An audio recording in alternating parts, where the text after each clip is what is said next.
ಮರಳು ಮರಳು ತಮ್ಮೆಲ್ಲರಿಗೂ ಗೊತ್ತಿರುವಂತೆ ಎಲ್ಲ ಕಟ್ಟಡ ಕೆಲಸಗಳಿಗೆ ಹಾಗೂ ಮನೆ ನಿರ್ಮಾಣ ಕೆಲಸಗಳಿಗೆ ಬೇಕಾಗಿರುವಂಥ ಅಗತ್ಯ ವಸ್ತು. ಅಂಥ ವಸ್ತು ಇವತ್ತು ನಮ್ಮ ಜಿಲ್ಲೆಯಲ್ಲಿ ಇನ್ನೂ ಕೂಡ ಜನರಿಗೆ ಲಭ್ಯವಿಲ್ಲದ ಪರಿಸ್ಥಿತಿಯಲ್ಲಿ ಇದ್ದೇವೆ. ಇದು ಸರಿಸುಮಾರು 4 ವರ್ಷಗಳಿಂದ CRZ ಏರಿಯಾದಲ್ಲಿ ಇನ್ನೂ ಕೂಡ ಮರಳು ಆರಂಭವಾಗಲಿಲ್ಲ.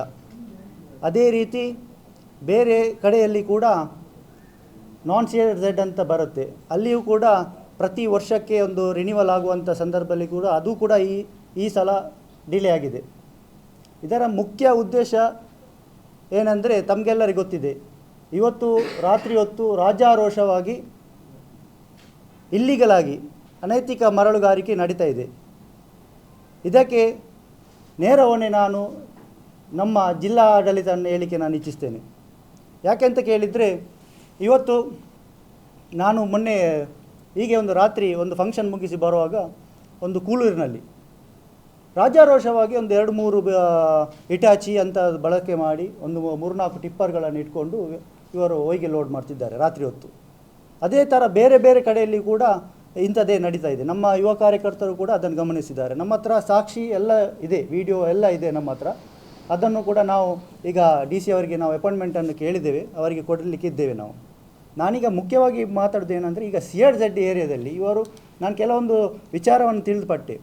CRZ ಏರಿಯಾದಲ್ಲಿ ಸತತ ಒಂದು 3 ವರ್ಷದಿಂದ ಸ್ಥಗಿತಗೊಂಡಿದೆ. ಇದರ ಕಾರಣ ಕೇಳಿದರೆ ಅವರು ಹೇಳ್ತಾರೆ, ಇದು ಕ್ಲಿಯರೆನ್ಸ್ ಇಲ್ಲ, ಲೀಗಲ್ ಆಗಿ ಕೊಡಲಿಕ್ಕೆ ಆಗೋದಿಲ್ಲ ಅಂತ ಎಲ್ಲ ಇದು ರಿನ್ಯೂವಲ್ ಆಗಬೇಕಂತ ಹೇಳ್ತಿದ್ದಾರೆ. ಬಟ್ ಈಗ ರಿನ್ಯೂವಲ್ ಆಗುವ ಕಡೆಯಲ್ಲಿ ಇಲ್ಲಿಗಲ್ ಮಾಡ್ಬೋದು ಅಂತ ನನ್ನ ಪ್ರಶ್ನೆ. ಈಗ ಇಲ್ಲಿಗಲ್ ಮಾಡೋದಾದರೆ ಲೀಗಲ್ ಆಗಿ ಕೊಡ್ಬೋದಲ್ಲ, ಇವರಿಗೆ ಜಿಲ್ಲಾಡಳಿತಕ್ಕೆ ಲೀಗಲ್ ಆಗಿ ಕೊಡ್ಬೋದಲ್ಲ ಇದನ್ನು. ಹೀಗೆ ರಾತ್ರಿ ಹೊತ್ತು ಯಾಕೆ ಇವರು ತಗೊಂಡು ಇಲ್ಲಿಗಲ್ ಆಗಿ ಮಾಡ್ತಿದ್ದಾರೆ?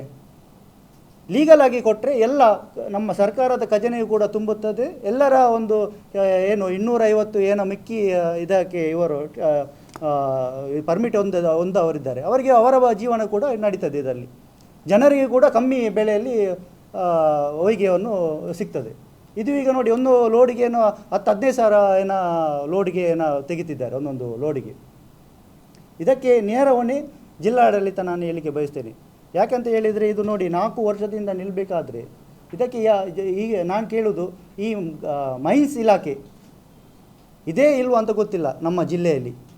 ಅದೇ ರೀತಿ CRZನವರು ಒಂದು ಚಿಕ್ಕ ಒಂದು ಏನಾದರೂ ಬೀಚ್ ಸೈಡಲ್ಲಿ ಹೋಗುವ ಏನಾದರೂ ಒಂದು ಆದರೆ ಕಟ್ಟಡ ಒಂದು ಏನಾದರೂ ರಿನೋವೇಷನ್ ಮಾಡಿದರೆ ಇವರು ಓಡಿ ಬರ್ತಾರೆ.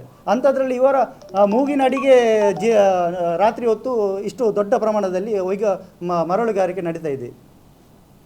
ಇವರಿಗೆ ಏನು ಎನಿಸುತ್ತಾರೆ? ಈ ಇಲಾಖೆಗಳು ಇವರಿಗೆ ಸಂಬಳ ಸಿಗ್ತಾ ಇದೆ ಸರ್ಕಾರದಿಂದ, ಆದರೆ ಇವರು ಈ ಒಂದು ಜನರಿಗೆ ಬೇಕಾದ ಒಂದು ವಸ್ತುವನ್ನು ಇವರಿಗೆ ಒಂದು ಕೊಡುವ ನಿಟ್ಟಿನಲ್ಲಿ ಇವರು ಯಾಕೆ ಕೆಲಸ ಮಾಡ್ತಿಲ್ಲ ಅಂತ ನನ್ನ ಪ್ರಶ್ನೆ. ಒಟ್ಟಾರೆ ನೋಡಲಿಕ್ಕೆ ಹೋದರೆ ಇದೊಂದು ದೊಡ್ಡ ಹಗರಣ ಅಂತ ಹೇಳಿಕೆ ಬಯಸ್ಬೋದು. ರಾಜ್ಯದಲ್ಲಿ ಮೂಡ ಹಗರಣ ಆಯಿತು, ವಾಲ್ಮೀಕಿ ಹಗರಣ ಆಯಿತು, ಈಗ ಇಲ್ಲಿ ನಮ್ಮ ಜಿಲ್ಲೆಯಲ್ಲಿ ಹೀಗೆ ಮರಳು ಹಗರಣ ಅಂತೇಳಿ ಹೇಳಿಕೆ ನಾನು ಇಚ್ಛಿಸ್ತೇನೆ.